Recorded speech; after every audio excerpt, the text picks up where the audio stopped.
WhatsApp guys, my name is Danish and welcome back to the channel. तो आज की video में बात करते हैं सेकंड क्वेश्चन की। और अगर आपने फर्स्ट क्वेश्चन वाली वीडियो नहीं देखी है तो it's related to your part time jobs. मैं रिक्वेस्ट आपसे ये करूँगा कि आप वो वीडियो पहले देखो, सेकंड क्वेश्चन की वीडियो उसके बाद देखना, एक फ्लो बन जाएगा अच्छा खासा। इसका लिंक जो है मैं नीचे डिस्क्रिप्शन में भी दे दूँगा, ऊपर कार्ड्स में भी दे दूँगा। And enjoy watching that video and let's get started with the second question video. तो सेकंड क्वेश्चन ये है कि अगर कोई मिडिल क्लास फैमिली से कोई स्टूडेंट आयरलैंड आ रहा है तो हाउ विल ही या she be able to survive in Ireland. Given the fact कि आयरलैंड इतना ज़्यादा महंगा है, तो जस्ट पार्ट टाइम जॉब से स्टूडेंट लाइफ में कोई कैसे सर्वाइव कर सकता है। Let's get started. These my dollars make it hurt.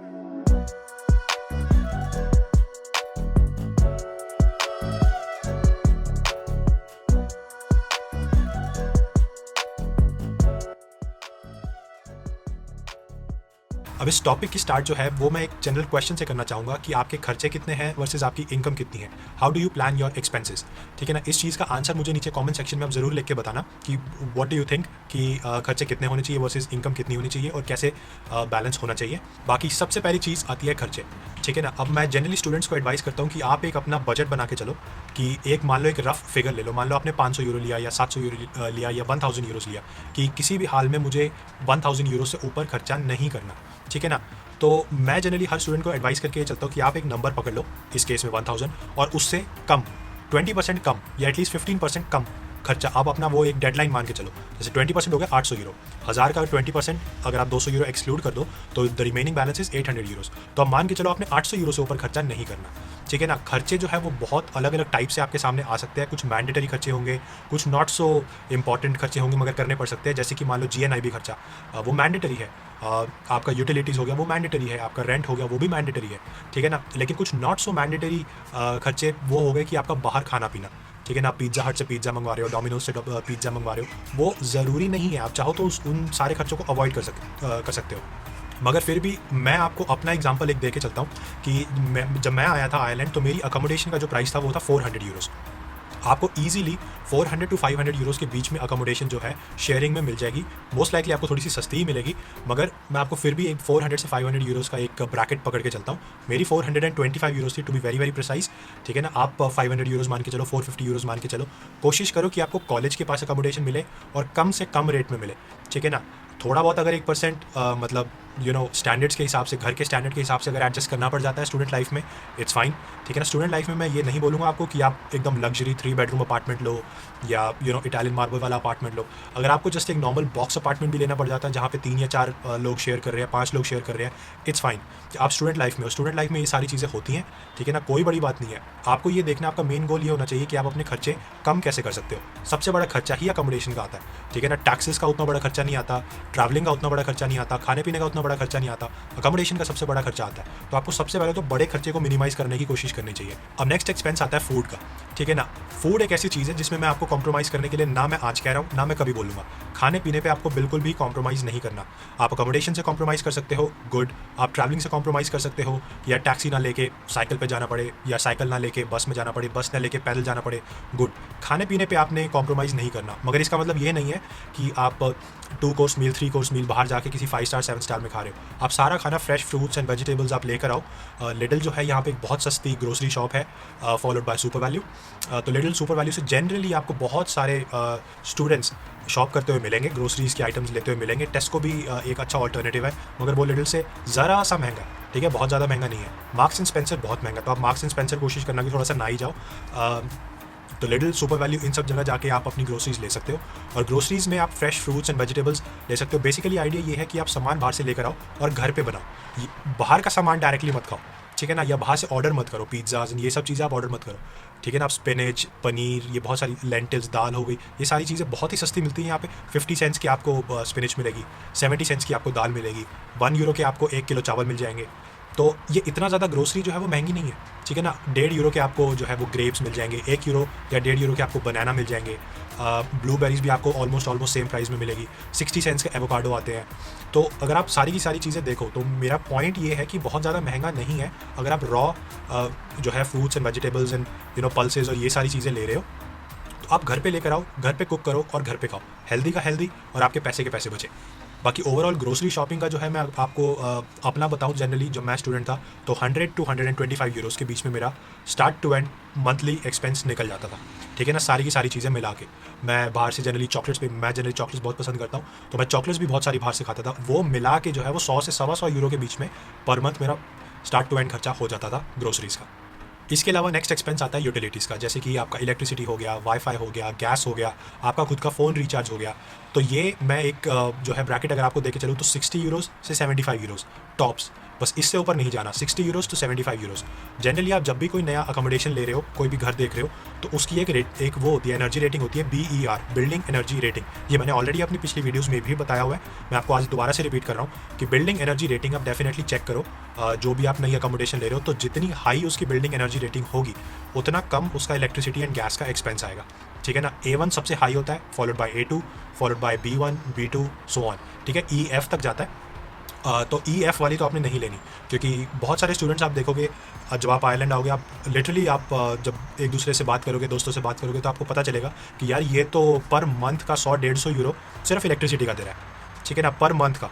मेरे साथ भी ऐसा सिस्टम हुआ है जहाँ पे मैंने 90 euros electricity and 70 euros gas, यानी कि 160 euros for gas and electricity for 1 month दिया हुआ है, which is way too high, ठीक है। वर्सेस अगर आप आज कंपेयर करो, अभी मैं स्टूडेंट नहीं हूँ, मगर आज की डेट में मेरा जो इलेक्ट्रिसिटी एंड गैस मिला के जो खर्चा है वो है 40 euros for 2 months, 40 euros for 2 months. Versus जब मैं स्टूडेंट था मैंने 160 यूरो एक महीने का दिया था। पता नहीं था कि BER क्या होता है या जो भी है, कोई बताने वाला नहीं था, मगर मैं आपको बता रहा हूँ, आप BER डेफिनेटली चेक करना। आप अपने लैंडलॉर्ड से सर्टिफिकेट मांग सकते हो कि मुझे BER के बारे में बताओ, कितनी रेटिंग है। A और B की कैटेगरी में जितना आप हो सके तो उतना रहने की कोशिश करना। अगर आप A की कैटेगरी में, तो आप वॉशिंग मशीन भी आप लाइक अच्छे से यूज़ कर सकते हो, डिश वॉशर भी यूज़ कर सकते हो, तब भी आपका बिल जो है वो 50 से ऊपर क्रॉस करेगा ही नहीं। और वैसे भी जो भी जितने भी टेनेंट्स होते हैं सब में शेयर हो जाता है, तो पर हेड एक्सपेंस वैसे भी कम हो जाता है। वाईफाई वैसे भी इतना महंगा नहीं है, ठीक है ना। आप एयरकॉम का अगर आप लो या वर्जिन मीडिया का नेट लगवाओ, जो यहाँ पर एक बहुत ही ज़्यादा फेमस कंपनी है वर्जिन मीडिया, तो वर्जिन मीडिया के नेट में लाइक 100 Mbps से 1 Gbps तक की स्पीड है, ठीक है ना। तो आप जैसे भी जो भी टेनेंट्स डिसाइड करेंगे, आप वो वाला प्लान ले सकते हो, और वो प्लान एनी विच वेज महंगा नहीं है। अब मैं बात करता हूँ सिम कार्ड की। सिम कार्ड में भी मैं आपको ये नहीं बोलूँगा कि आप आते ही पोस्ट पेड सिम कार्ड ले लो, ठीक है ना, जहाँ पे अपने बजट पे कंट्रोल ही ना रहे, बस आप कॉल करते जा रहे हो, आप मैसेज करते जा रहे हो, आप डेटा पैक यूज़ करते जा रहे हो, और लास्ट में बिल आ रहा है 100 यूरोज़, 150 यूरोज़। ज़रूरी नहीं है आप टेस्को की तरफ जाओ या आप लाइका की तरफ जाओ, ये दोनों जो है वो बहुत ही सस्ते सिम कार्ड्स हैं। और भी सिम कार्ड्स बहुत सस्ते सस्ते नए अभी आए हैं, जब आप आओगे हो सकता है कोई नया आ जाए, मगर उसकी आप एक बार के लिए कनेक्टिविटी देख लेना। अगर लग रहा है कि कनेक्टिविटी ठीक ठाक है तो आप वो ले लो। 5-5 यूरो पर मंथ का भी प्लान होता है, जिसमें आपको unlimited calling, unlimited messages and I think 10 या 5 GB या 10 GB इंटरनेट आपको मिल जाता है 4G की स्पीड से। तो 5 यूरो का भी प्लान आता है, 10 यूरो का भी आता है, 15 यूरो का भी आता है। पर्सनली आज मुझे 5 साल हो गए आयरलैंड में, मेरा आज तक 15 यूरो पर मंथ से ऊपर वाला प्लान कभी गया ही नहीं, ठीक है ना। तो आप भी वो 15 यूरोज़ वाला प्लान, मेरे पास जैसे टेस्को है तो आप भी टेस्को ले सकते हो, आप लाइका ले सकते हो। लाइका में 10 यूरोज़ पर मंथ और 15 यूरोज़ पर मंथ के भी प्लान्स हैं। दोनों में डिफरेंस यही होगा कि आप इंटरनेशनल कॉलिंग एक में कर सकते हो, एक में नहीं कर सकते। जब आप इंटरनेशनल कॉलिंग करोगे वो भी आपके प्राइजेस जो है वो बहुत कम रहते हैं। जैसे कि टेस्को में हो गया 3 सेंट्स पर मिनट अगर आप इंडिया कॉल करना चाहते हो, लाइका में हो गया 1 सेंट पर मिनट, ठीक है ना। तो प्लान्स डिफरेंट है, बाकी आपको आइडिया लगी गया कि आपने 10-15 यूरो पर मंथ से ऊपर नहीं जाना। तो आप कोशिश करो 60 to 65 to 70 मैक्सिमम आप यूटिलिटीज़ पकड़ के चलो, और इससे ऊपर आप कोशिश करो कि आप ना जाओ। तो टोटल अगर मैं मान के चलूँ तो आपका 500 यूरो का रेंट, 150 यूरो की आपकी फूड, ठीक है ना, तो टोटल 650 हो गया, और 50-60 यूरो का आपका जो है यूटिलिटीज़, तो आपका इन शॉर्ट 700 यूरो के आसपास हो गया। आप 750 भी मान के चलो एक बार के लिए, हम थोड़ा सा मार्जिन लेके चलते हैं। 750 यूरोज़, आप 800 भी पकड़ के चलो, 750 यूरोज़ टू 800 यूरोज़ आपका पर मंथ एक्सपेंस है, ठीक है ना। जितना ज़्यादा मिनिमाइज़ कर सको उतना बेटर। अब आपने कोशिश ये करनी है कि आपकी अकोमोडेशन जो है वो कॉलेज या यूनिवर्सिटी से काफ़ी क्लोज हो। जितनी ज़्यादा क्लोज होगी आपका ट्रांसपोर्टेशन का जो है वो चार्जेस बचेंगे। आपको लुअस लेने की ज़रूरत नहीं है, आपको लीव कार्ड बनवाने की ज़रूरत नहीं है, आपको टिकट्स लेने की ज़रूरत नहीं है, बस में ट्रैवल करने की ज़रूरत नहीं है, आप वॉक करो, ठीक है ना। Walking is absolutely free. एक तो आप आसपास के एनवायरनमेंट देखोगे, वो अच्छा लगेगा, बहुत फ्रेश होता है, 4 लोगों से बात करते हुए जाओगे, वो भी बहुत अच्छा लगता है, प्लस पहुंच भी जाओगे अपने डेस्टिनेशन पे। तो आप ट्रांसपोर्टेशन जितना हो सके बचाओ, ठीक है ना। तो आप 750 से 800 यूरो अगर मैं मैक्स टू मैक्स भी मान के चलूँ, वो आपका पर मंथ का खर्चा है। तो अब मैं आपको समझाता हूँ इनकम के तरीके। यहाँ पे जनरली स्टूडेंट वीज़ा पे 20 आवर्स पर वीक काम करना अलाउड है, ठीक है ना। 20 आवर्स एक हफ्ते में, यानी कि 80 आवर्स एक महीने में। अगर आप 10 यूरोज़ के हिसाब से भी पर आवर मान के चलो अपना रेट, तो 80 आवर्स में 800 यूरोज़ आपके टोटली जो है वो आपकी इनकम बनती है। मगर ये इतनी सिंपलिस्टिक कैलकुलेशन नहीं है। यहाँ पे कभी कभी ऐसा टाइम भी आता है, कभी कभी नहीं एक्चुअली, हर साल में ऐसे काफ़ी बार आपको अपॉर्चुनिटी मिलेगी कि आप 40 आवर्स पर वीक ना केवल 20 बट 40 आवर्स पर वीक, सीधा डबल आप काम कर सकते हो। जैसे कि बैंक हॉलीडे हो गया या नेशनल हॉलीडे हो गया या कोई जैसे नवंबर दिसंबर का जो पूरा पीरियड होता है, ये ऊपर नीचे होता रहता है, चेंज होता रहता है। क्रिसमस ब्रेक हो गया, वहाँ पे आप लाइक कंप्लीटली एक डेढ़ महीने लोग जो है जैसे मेरे पर्सनली फ्रेंड्स वो इंडिया जाने का प्लान ड्रॉप कर देते थे जस्ट बिकॉज कि उनका पूरा दिसंबर वाला महीना आ रहा है और उन्हें 40 आवर्स पर वीक काम करना है, ठीक है ना। तो 40 hours per week multiply by 4 weeks is 160 hours per month. तो उसके हिसाब से भी आप अपना मान के चलो। तो इन शॉर्ट मेरा कहने का मतलब ये है कि आप सिर्फ वो 800 यूरोज़ एक फिक्स्ड मत मान के चलो कि आपकी उतनी ही इनकम होगी और उससे ऊपर आपकी इनकम नहीं होगी, ऐसा नहीं है। प्रॉब्लम तब आती है जब आप टोटली एक साइड पे फोकस करना स्टार्ट कर देते हो। आप स्टूडेंट वीज़ा पर आए हो, अगर आप टोटली जॉब करना स्टार्ट कर देते हो, आप स्टडीज़ को बिल्कुल ही मिनिमाइज कर देते हो, ठीक है ना। ऐसे में क्या होता है, फिर कंपार्टमेंट्स आती है, बैक आती है, so on and so on, और फिर आपको इमिग्रेशन ऑफिसर को प्रूव करना पड़ता है कि आप फर्स्ट प्लेस में क्लियर क्यों नहीं हुए, ठीक है ना। जब आपकी बैक आएगी तो आपका आने वाले टाइम में वीज़ा खत्म होगा, वीज़ा के लिए आपको एक्सटेंशन चाहिए होगी अपना पेपर रीअटेम्प्ट करने के लिए। जब आपको एक्सटेंशन चाहिए होगी तो इमिग्रेशन ऑफिसर आपसे पूछेगा कि आप क्यों फेल हुए, ठीक है ना। तो आपसे वो कहीं ना कहीं आपकी एम्प्लॉयमेंट का भी रिकॉर्ड मांगते हैं कि आपने कितने घंटे काम किया। वहाँ आती है प्रॉब्लम कि जब आपको बोला है कि आप 20 आवर्स या 25 आवर्स मैक्सिमम रखो, तो आप लाइक 50 आवर्स पर वीक क्यों काम कर रहे हो, 60 आवर्स पर वीक क्यों काम कर रहे हो। पर्सनली ये मेरे लाइक लाइव ऐसे फ्रेंड्स हैं जो यहाँ पे आके 100 hours per week, 80 hours per week से 100 आवर्स पर वीक भी उन्होंने काम किया, क्योंकि उनका बस गोल वही था कि बस आना है, काम करना है, यूरोस में इनकम क्रिएट करनी है और वापस जाना है, ठीक है ना।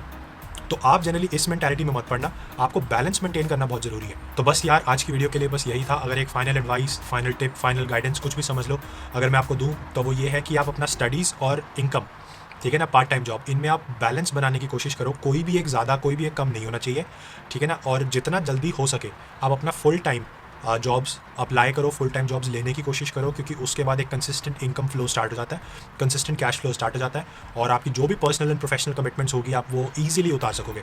बाकी ट्रस्ट मी, आप easily 1000 euros and above income per month जब भी आप पार्ट टाइम जॉब करना स्टार्ट करोगे आप इजीली जनरेट कर सकते हो, ठीक है ना। आप अपने एक्सपेंसेस स्टूडेंट लाइफ में थोड़े से कम ही रखना, 700-750 यूरोज आप इजीली मान के चलो कि आपके हो जाएंगे एंड दैट इज़ फाइन, ठीक है। 1200 यूरो तक मत जाना, 1000 यूरो तक मत जाना, 1000-1200 यूरो तक आपकी पार्ट टाइम में जो है वो इनकम आती है, ठीक है ना। तो आपको उसको मैनेज कैसे करना है it's up to you.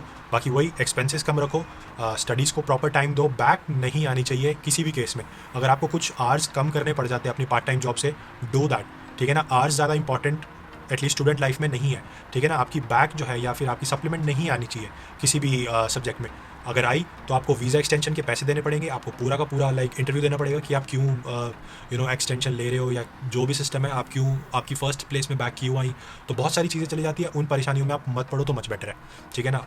Maintain the balance of studies and part time and I think आप इजीली कोप अप कर जाओगे। बाकी इसमें कोई टेंशन वाली बात नहीं है। स्टिल अगर आपको कोई भी क्वेश्चन हो, कोई डाउट हो, once again comment section is the best friend.